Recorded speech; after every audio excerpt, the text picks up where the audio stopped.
Hey everyone, this is Athletes and Antiquities. In today's video, we're going to be talking about the idea of investing in nostalgia and the psychology and emotion behind buying Pokemon cards and other shiny cardboard.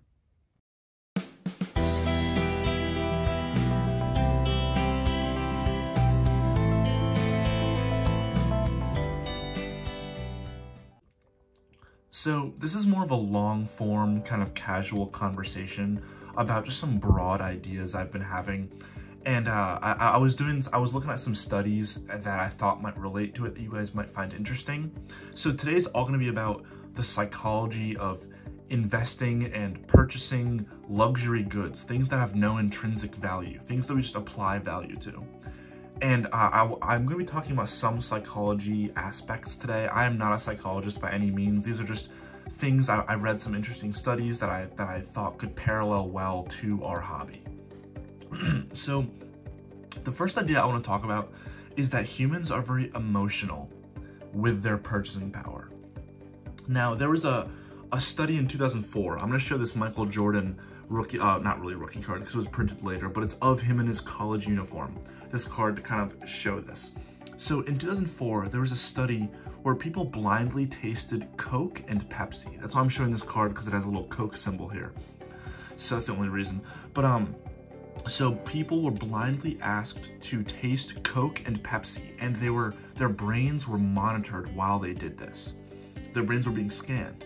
And without knowing which was which, 55% of people preferred Pepsi over Coke, and there was similar brain activity with both. They just happened to have a few percent swing towards Pepsi over Coke when they didn't know which one was which. And then they were given 2 more glasses, but this time they were labeled. So now the volunteers knew which one was Coke and which one was Pepsi. And now that they knew which one was which, 75% of people now preferred the Coke over the Pepsi. They didn't know they were switching opinions. They just thought they were tasting and they thought they were picking the same thing both times, but they weren't. All of a sudden, overwhelmingly, they were choosing Coke over Pepsi because now they knew that it was Coke. And while they were drinking it, their emotional, memory, and thinking parts of their brains were very active for the Coke, but not for the Pepsi.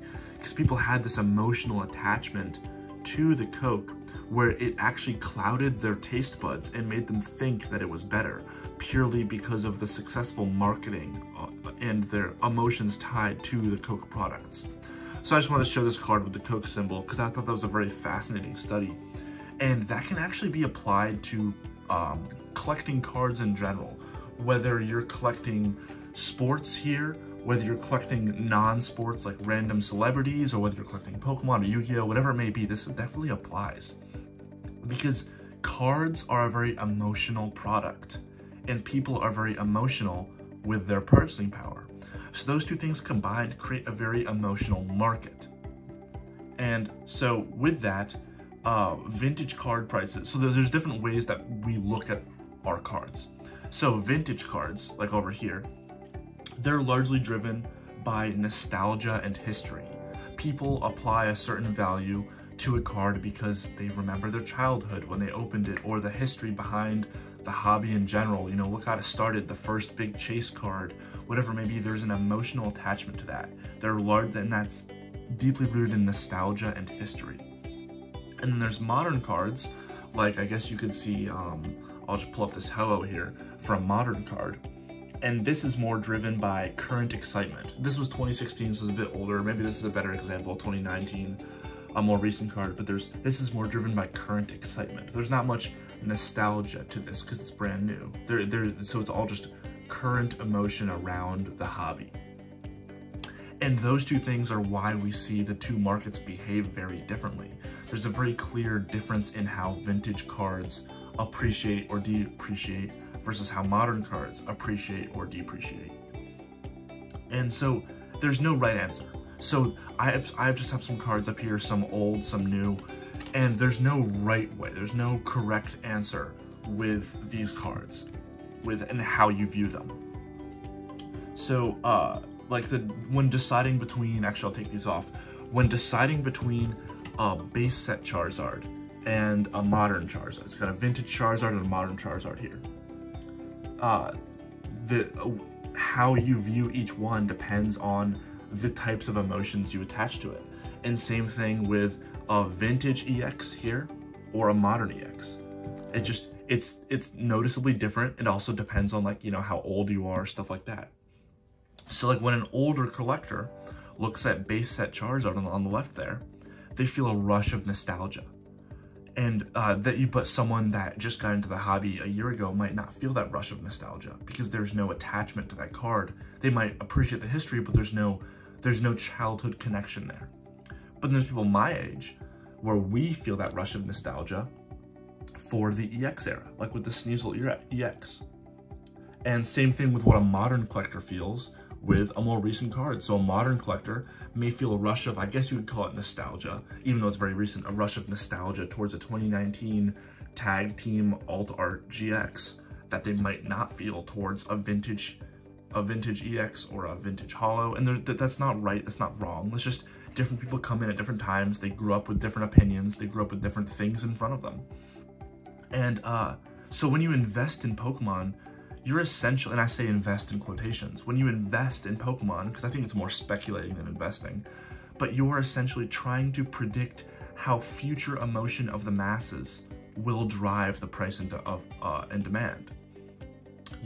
When you're buying this base set Charizard and you're buying it for the hope of selling it down the line for a profit, you're buying it hoping and with an assumption and an educated guess that the emotion towards this card will remain strong and it will continue to be strong for years to come or up until whenever you sell it.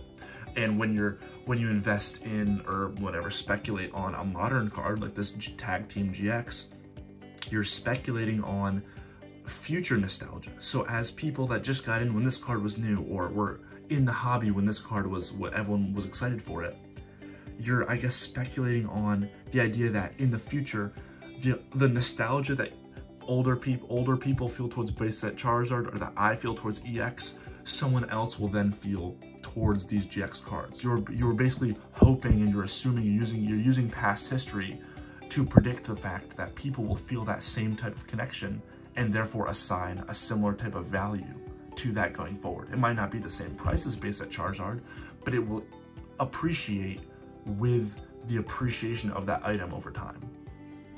So that's just an interesting kind of thought on supply and demand there. If you agree with that or disagree, let me know. But there's one more study I want to talk about. And I don't have a card that really represents that, so I'll just put some random cards up here just to give you guys a little change of scenery here. Here you go, just something different. So we're not looking at the same base set Charizard that's in like every video. So there's another study from 1975, a lot older of a study, but it's on the subconscious influence on consumer behavior. So in this study, volunteers were given 2 jars of cookies. There was one jar of cookies that was full to the top, and there was a second jar of cookies that was almost empty. There was a few cookies left in that jar. And these volunteers were presented with these 2 jars, and they were told that the cookies in the almost empty jar were very popular and were in very high demand. And the other jar was there wasn't as much demand for those cookies. And then they were given one of each, and they were asked to rate them. And overwhelmingly, people said that the cookies tasted better in the almost empty jar than the ones that were in the full jar. Overwhelmingly, over 75% of people thought that the ones in the almost empty jar were far superior to the ones in the full jar. But they didn't know this, but all of those cookies came from the same cooking sheet. They were from the same batch of cookies. They were identical, but because they were told that one was more popular and there was less of it, like it was almost gone, there was a subconscious desire for that item, and people said, oh, this one tastes much better. You know, people must know what they're talking about. If everyone likes this one, it must be much better. And they just agreed with that after tasting them. And kind of the idea behind that is people subconsciously prefer something that is seen as desirable by others. And this also harkens back to collecting shiny cardboard. like, how do you think public opinion of an item influences your buying habits? You might say it doesn't, but you're probably just subconsciously, that there is some element of that in your subconscious when you do buy an item. If everything is do you like something because you like it, or how much of your influence on that item is because other people like it? Do you like Moonbryon? Do you think Moonbryon is the best full alternate art, or do you just chase it and see it as the best because other people do? Or same thing with base set Charizard. Do you think base set Charizard is the best holo in base set, or do you think it's just the one that everyone likes, so you want to chase it as well? Do you prefer Blastoise, but you still secretly want that Charizard just because there's that hype around it? Like, how do you view that item? And so, because I know this affects all of us, myself included, I try and stay impartial. I do collect a lot of things that people don't care about, so I don't think I'm very swayed by the masses, but there is some element of that whether I like it or not. There are definitely some cards that I prefer because other people prefer it. If I'm opening base set, I want the base set Charizard. But is base set Charizard my favorite holo if there was no other influence on it? Maybe, maybe not. I don't know, because I already have such a bias. Because Charizard is held on a pedestal, so I know when I'm opening something, if there's a Charizard in the set of like the highest rarity, that's the card I want, just because that's just how my subconscious is. That's how kind of the hobby in general has accepted it. So what do you think about that? Do you agree with anything I've said? Do you disagree? What do you think about those studies? How much do you think that subconscious and like underlying themes of buying and selling, the psychology of the purchasing power of a luxury good, how do you think that plays into Pokemon? Because I think when we're buying shiny cardboard, it's an extremely emotional purchase. There is no value to this Victory Metal Pikachu. Intrinsically, it's a piece of cardboard. We can't use it to survive, but I assign a high value to it because it's a very rare card of a hobby I'm very interested in. It's a very difficult card to obtain. So I assign a value to it, but that's a very emotional decision.